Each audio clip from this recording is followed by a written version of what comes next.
So in our last two transfer videos we covered the biggest signings of 2025 as well as the rumoured signings. And in today's video we'll be talking about the potentially underrated, there could be anythings, and more recent transfer news. So let's run it up. We kick things up with a couple of soon-to-be Bulldogs here with Sitili Tupouniua, one of the most versatile forwards in the league. He would be a handy get for any team, in this case it is the Bulldogs, where he joins the likes of Jacob Preston and William Kikau, so you'll most likely see him coming off the pine, or even fill in for injured outside backs, particularly in the centres. Speaking of outside backs, they do welcome back ex-Bulldog Marcelo Montoya, who spent a couple of seasons with the Warriors. Since departing the Bulldogs in 2020, he's done nothing but excel and turned himself into a regular first grader. With the departure of Josh Adokar, there is a regular wing spot up for grabs, and he'll most likely be the front runner ahead of someone like, say, Blake Wilson, who was in and out of the 17 last season.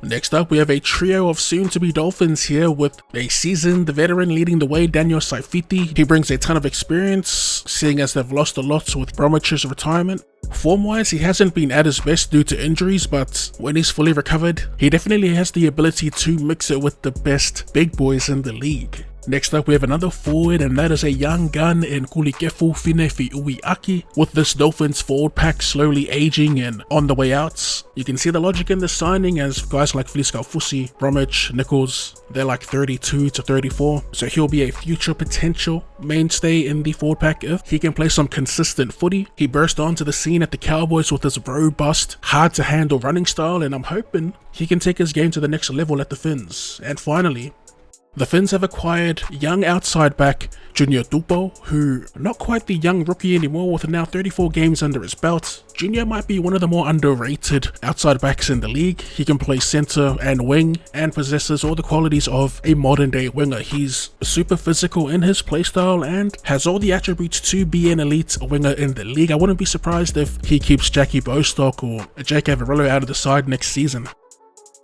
As we take a look across the ditch, the Warriors, they'll be heading into the new season without Sean Johnson and Jazz Tavanga, so they've gone ahead and acquired some Gold Coast Titans. First up, Tanner Boyd.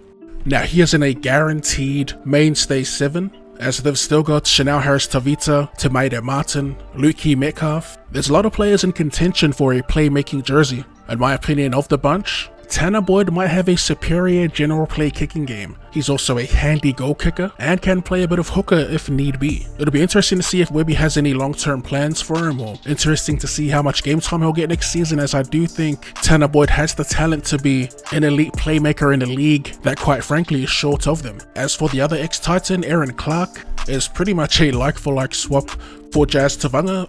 Might even be a little bit of an upgrade from Jazz, as like him he can cover all middle positions in the engine room. You could slot him in the front row, put him at hooker, or even use him as a link man, as he does possess a decent passing game as well. He'll be one to watch next season coming off the pine for the Waz.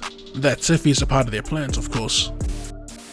Now, we may not have had the ideal finish to 2024, but Chad Townsend has an opportunity to close his career out on a high, as he finds himself in an interesting position at his new club, the Sydney Roosters. When I first read the news of the signing, I didn't really pay it any mind, because moving forward the plan apparently was Sam Walker with Sandon Smith in the halves. That was until Sam Walker succumbed to another knee injury. Because of that, the experienced halfback will potentially be at the helm of a new look Roosters side who will be without a laundry list of regular starters. This situation makes Chad one of my most anticipated watches to start the season next year, as he now has a chance, like I said, to end his career on a high. Now, I'm not talking winning the premiership, but playing some decent footy, much better footy than how he ended it at the Cowboys. Moving on to another veteran, the Gold Coast Titans have farewelled a handful of their middles. Aaron Clark we saw earlier, Isaac Liu to Lee Leopards, and a young Keenan Palacio also heading to the Super League. Enter former Parramatta powerhouse Regan Campbell-Gillard, soon to be a staple in the middle, joining the likes of Tino Fa'asumaleaui, Mo Fotuaika. Like those boys, he brings over a whole bunch of experience, not only at the NRL level but at rep level, playing for the Blues, the Kangaroos. Reg adds stability and could be that missing piece through the middle of the field, something they've desperately needed when Tino and Mo are in rotation.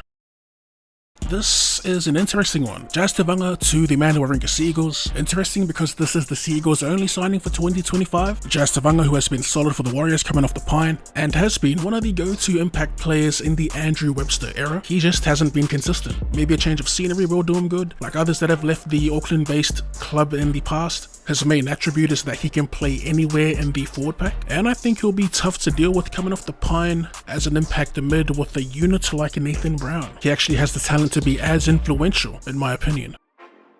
Now on to a couple of could-be-anything transfers. That's word to Guru. Parramatta have picked up a couple of young outside backs, some young fullbacks to be specific. From the Bulldogs, Josh Papali, and from the Penrith Panthers, Isaiah Yongi. Now there's nothing confirmed with Clint Gutherson, but word on the streets is that he will be signing for St. George. That frees up a spot at fullback, and with Zach Lomax's position unclear, people are saying a shift to fullback was on the cards, and then I read something about him shifting back to centre. If a spot is indeed open at fullback, it will go to one of these young guns. I'm not too familiar with their game, but watching highlights, they do somewhat have the same skill set. They're both explosive, have great footwork, and possess a decent passing game. It'll be interesting to see what Parramatta do with these two young up-and-coming talents.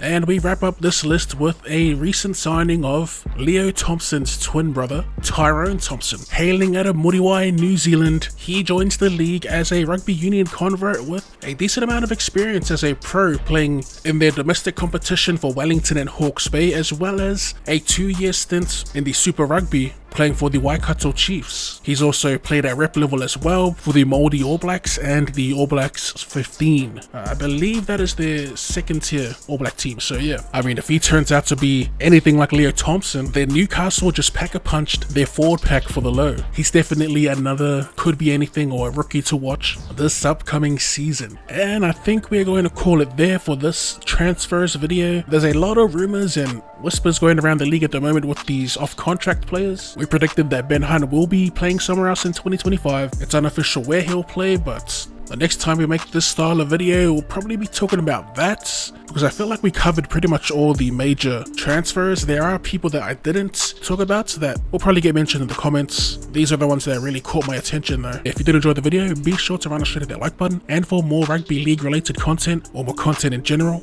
go ahead and drop your boy a cheeky sub. Thanks for tuning in, and I'll see you later.